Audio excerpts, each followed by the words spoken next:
बॉलीवुड में जानी के नाम से मशहूर अभिनेता राजकुमार की मृत्यु सन 1996 में हुई थी, लेकिन कैंसर के दौरान उन्होंने बाबा साहेब अंबेडकर पर कुछ बातें कही थीं। जी हां दोस्तों, ब्राह्मण जात से होने पर भी उन्होंने बाबा साहब अंबेडकर पर अपने आखिरी शब्द बयान की थे। राजकुमार बॉलीवुड में अपनी शानदार डायलॉग और अपनी मशहूर आवाज के लिए जाने जाते थे।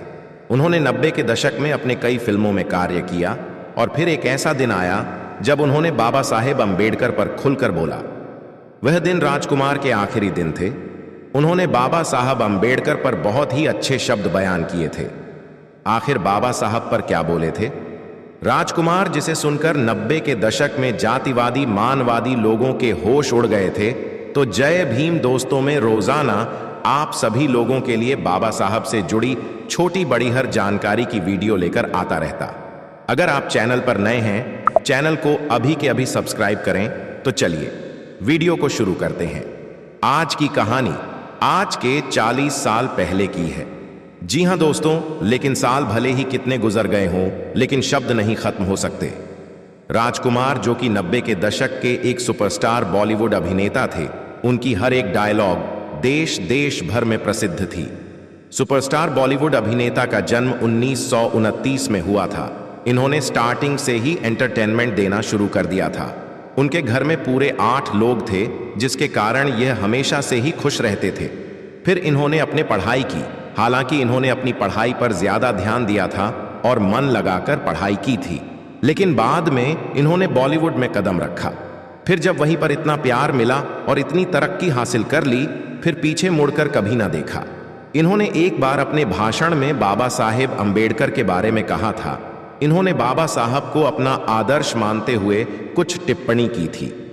उसे समय इन्होंने देखा था कि अछूत जाति के लोगों के साथ कितना भेदभाव अत्याचार होता था। राजकुमार, जो कि एक ब्राह्मण जाति से थे, लेकिन कहते हैं ना दोस्तों कि हर मनुष्य एक जैसा नहीं होता, इसलिए बहुजनों को ब्राह्मणों से लेना देना नहीं है, बल्कि ब्राह्मणवादी विचारधारा के लोगों को जड़ से खत्म करना है, क्योंकि उन्होंने ही दलितों को खूब सताया था। राजकुमार अपने एक इंटरव्यू में रहते हैं कि बाबा साहेब भीमराव अंबेडकर, जो कि दलितों के भगवान कहे जाते हैं, उसे समय बाबा साहेब का संघर्ष देखकर राजकुमार के आंखों में आंसू भी आ गए थे। राजकुमार 10 मिनट में ही बाबा साहेब का पूरा संघर्ष सुना देते हैं। राजकुमार जी ने अंबेडकर साहब को नमन किया और साथ ही में कहा कि अपने इतिहास और संस्कृति की समृद्धि का प्रदर्शन करना हम भारतीयों के लिए हमेशा गर्व की बात है। हमारा इतिहास कई नायकों की कहानी और हमारे देश में उनके योगदान को बताता है। ऐसे ही एक नायक है डॉक्टर भीमराव अंबेडकर। हम सभी उन्हें भारतीय संविधान के जनक के रूप में जानते हैं। डॉ भीमराव अंबेडकर एक महान व्यक्तित्व थे। वह भारतीय इतिहास के सबसे प्रभावशाली व्यक्तित्व में से एक थे। यह कोई आश्चर्य की बात नहीं है कि उनके पूरे भारत में इतने गौरव और सम्मान के साथ याद किया जाता है। हम सभी उन्हें भारतीय संविधान के जनक के रूप में जानते हैं, लेकिन उनका योगदान सिर्फ यही तक सीमित नहीं है। वह बहुत प्रतिभाशाली व्यक्ति थे। वह एक राजनीतिक समाज सुधारक, न्यायाधीश और अर्थशास्त्री थे।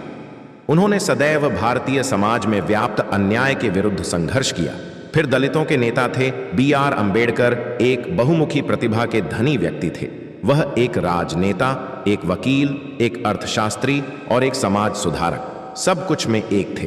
बाबा साहेब अंबेडकर दलित बौद्ध आंदोलन के पीछे भी एक प्रमुख शक्ति थे। इसके अलावा यह व्यक्ति उसे समय भारतीय समाज में मौजूद संख्या असमानता का मुकाबला करने के लिए प्रतिबद्ध था।